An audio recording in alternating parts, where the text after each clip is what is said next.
Hey, what's up guys? It's Connery from Out of Work. Today I would just want to kind of give you guys a quick wrap up of 2017, what we've been up to, what we plan on doing, and maybe take some random questions from you guys, or if you have any questions, random that watch a video first, and if I did not cover what we're going to do, leave it down in the comment section, because we do need some ideas on what you guys want to hear from us, because the last year or two I've been getting into rod building. I've been not really building rods, but just changing guides in and out, because a lot of rods have been having a lot of guide failure. So I bought the whole rotational thingy and rod lathe, I guess is what they call it, and I've been playing with rods guides and things like that. I just built a surf rod. Well, not built, re-ringed or re-guided a surf rod. If you follow us on social media, you would have seen that. The other thing is, like I said, finishing up 2017. 2017 has been it's been good for me. It's been bad for hybrid or Hua. My name is Kong. My real name is Kong. Hua is hybrid.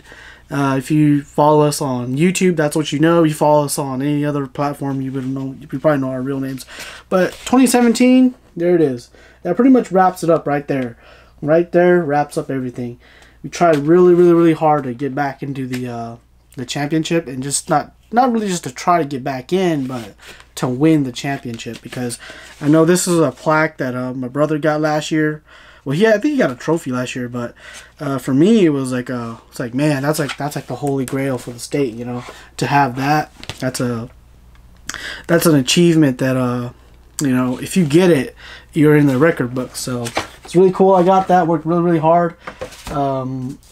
We fished really hard throughout the season. We made a commitment to go to every single event, fish both online tournaments. I came in second on both the online tournaments. I should have won, I don't know, in my opinion, I should have won that first opener event. Newbie mistakes, and then more newbie mistakes that cost me a couple other tournaments. But anyhow, towards the end of the summer, they announced that they were going to go back to Dripping Springs for the championship. And for me, that was like, me and my brother looked at each other and said, really? Drifting Springs? I mean, why would they pick that lake? It's like, we went there last year.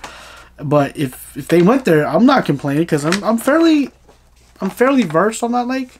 I've been there maybe 5 or 6 times this year. I've been there twice last year, so 5 or 6 times this year. A lot of it's just exploring the lake. It's not even really fishing, but I did catch 2 big ones out of that lake, so I'm pretty confident with that lake. And when my brother and I got the notice on Facebook that, they're going back there, we looked at each other, and we just basically looked at each other and said, one of us is going to win it, right? Because we both, when you fish a championship, you have to gamble. There's a big gamble involved. And last year I gambled big, and I didn't win. I didn't even pass in my my scoreboard. But my brother ended up winning. So it's like, yeah, we got to gamble just like that again. So this year, same thing. He ran up the river, or halfway up the river, and then I stayed on the main lake. I always stay on the main lake. I really don't go into the thick stuff too much. I do go around it, but I don't go too much. But anyways, here's a little taste of what I do for pre-fishing, and this is what I always do for my tournaments. I write down, when I hear a lake that comes into mind, I write down 10 setups that I would do on that lake. That goes for Kanoa, that goes for Arbuckle, that goes for any lake. I write down 10 things 2 weeks ahead of time, and I start studying the weather patterns, the lake levels, water clarity, and things like that. I start studying that, and if I do get a chance to pre-fish, I'll pre-fish it. But if I don't, then this is what I basically rely on right here. And I'll give you an idea of what I wrote down. I'm not already flashed in front of the camera, but I have a deep bite and I have a shallow bite going. So for the guys that are thinking this is way too much, this is kind of like me narrowing things down. Actually, I could pack a lot more than this, okay? But anyways, I have a deep bite. This is what I tend to do. If the lake is real deep, if it's deeper than, say, 15 feet, let's say 10, so if it's more than 10 feet, or if I plan to fish deeper than 10 feet, then I usually write down 4 setups that'll go deep, 4 setups that are designed to go shallow. So my deep bites, I have a 10 and 12 inch worm. I have a slither rig, which is basically a jig that I can flip on grass and stuff like that. I have a deep crankbait going. and have a drop shot for the deep stuff, deep rock, deep timber, deep channel swings, anything like that. And as for the shallow, I had a whopper plopper and a slash Senko. Depending on what's happening that day, I might switch between the two. That's one rod that can do two things. I had a jerk bait, and I have a swim jig, and I have a swim bait listed. And my maybes are the frog, a spy bait, and the Alabama rig. I don't really throw the Alabama rig much, and I don't throw the frog much on that lake, but it's still a possibility if I had the choice. If I already caught 5 big ones, and if there's a strong say top water bite going, I'll throw a frog. Otherwise, bluebird skies, yeah, you gotta put it away. Same with the whopper plopper, you gotta put it away. You gotta know when to put things away. That has cost me a lot in the past as well. But anyhow, those are the ones that helped. And I really didn't defer much from that list. I created this list 2 weeks before the tournament, and I actually carried all 8 into the tournament, and everything was caught between these 8. So I'll tell you guys that I caught my first one on a jerk bait. I'm a big advocate of the jerk bait, especially this time of year. Second one came on the worm, deep. So I caught a shallow fish, caught a deep fish, and then I started throwing top water. The top water was not here, but it was actually the whopper plopper. I cut that off and I put the Rebel T10 on. It's a lure that I have 100% confidence in. It's a lure that's only like $2.97 if you find it at Walmart bargain bin, but upgrade the hooks on it. We have a review video on that, so check that out.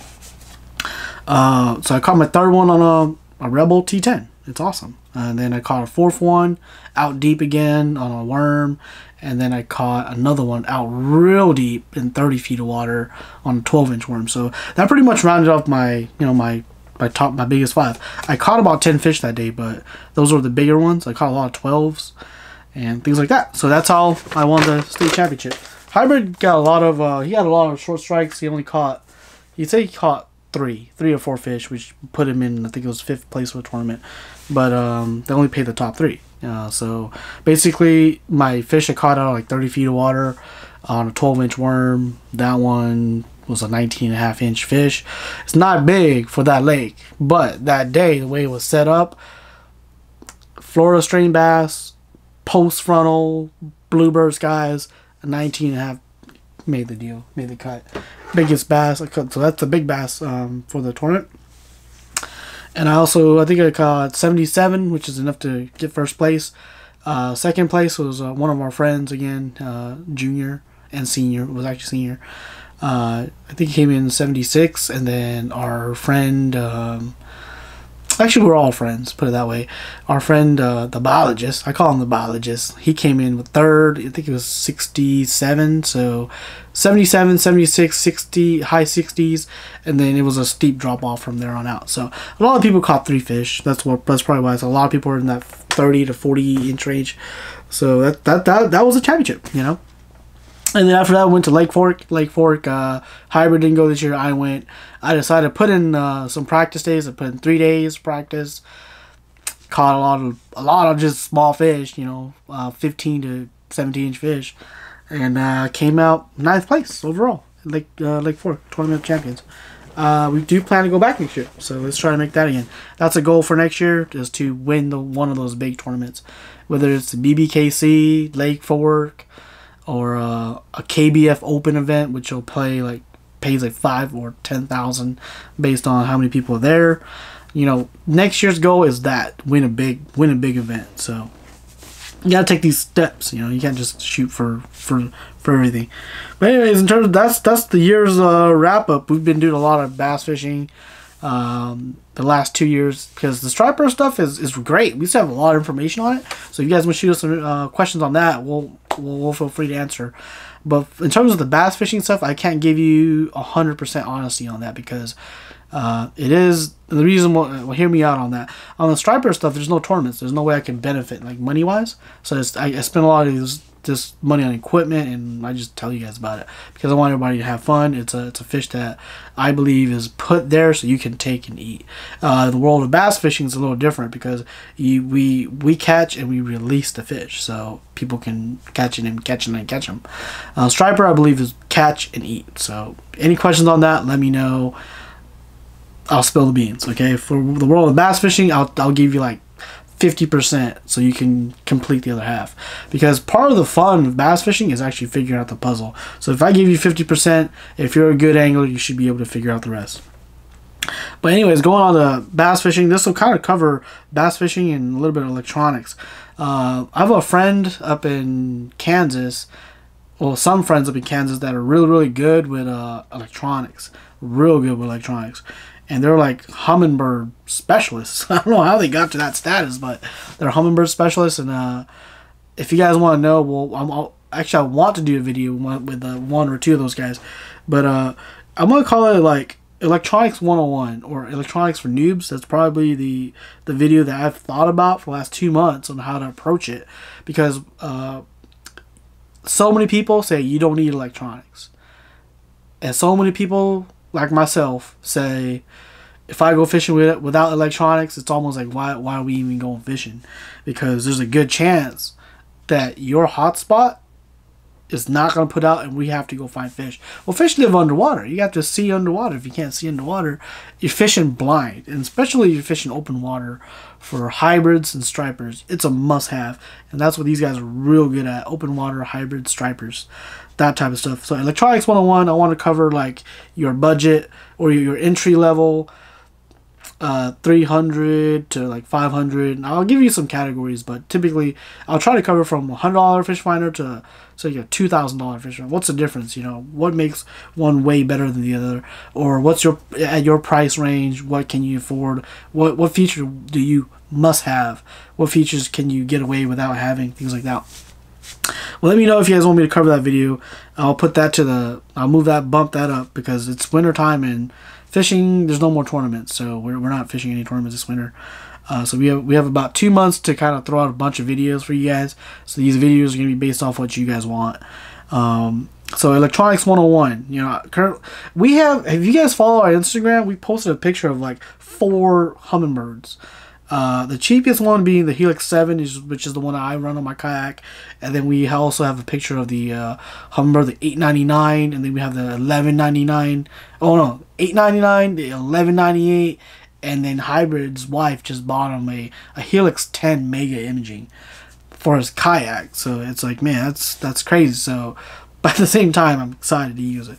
So that, if you look at those prices, you know, I do have a Piranha something, which is like $100 fish finder that came with my John boat when I bought it, but chucked it out as soon as I got it. And if you guys want to know why, I'll tell you. Just let me know in the comments. So that's one video, just strictly electronics. It might even be a series of videos, because I don't know if I can cover that in, you know, one outing or one sitting or one video.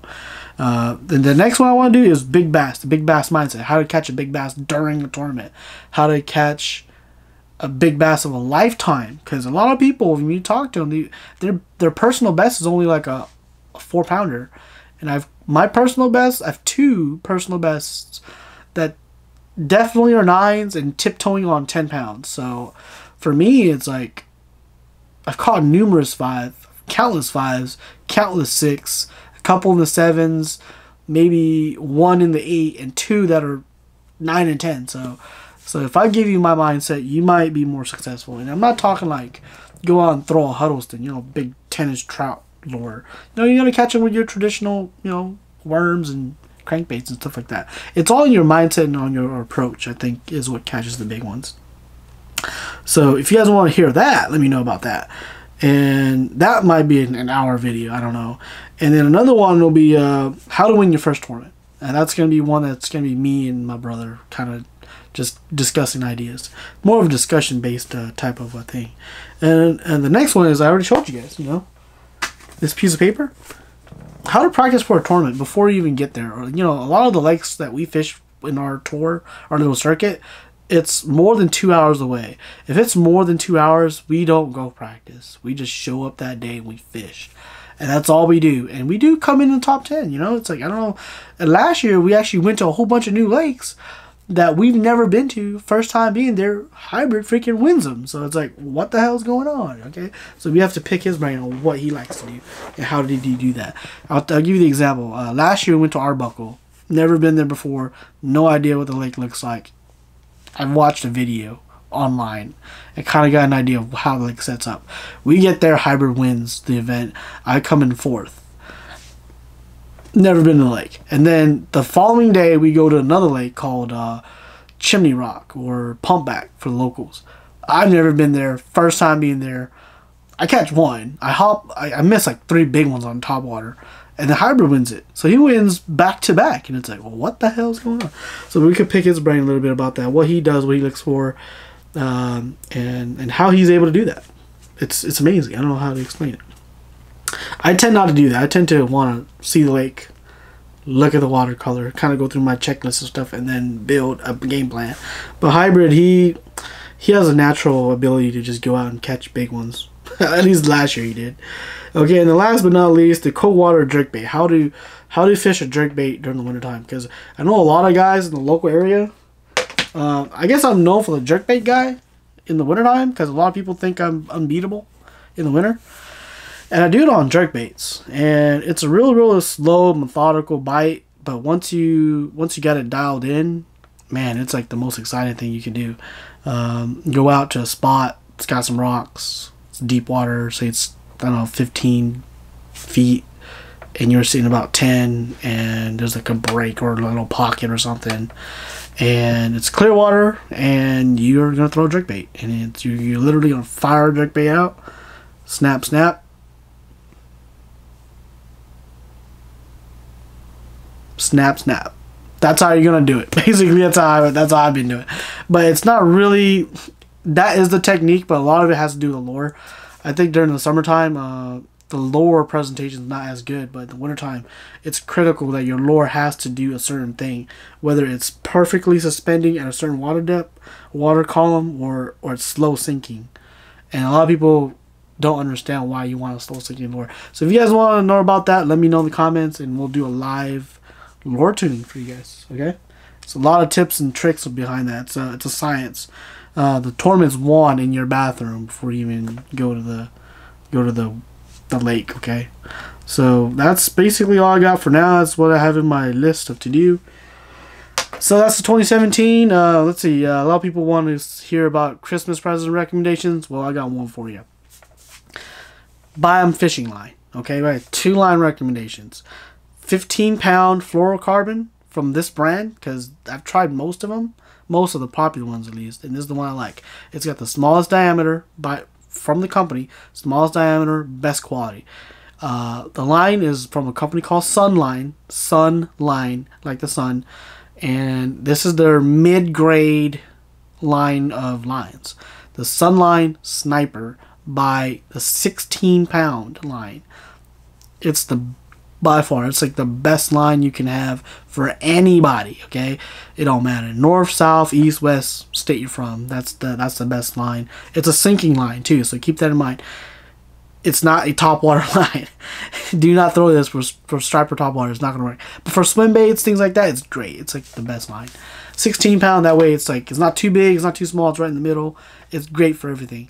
But adjust accordingly. If you buy it for somebody who you know pull a lot of big fish, go to the 2025. A lot of people do the crappies and stuff.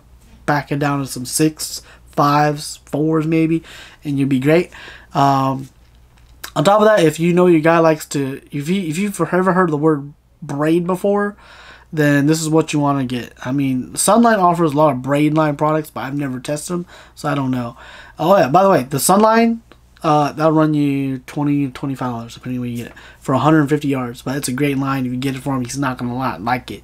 He's not gonna not like it because it's a great line. I use it all the time. All my rods are spooled with that.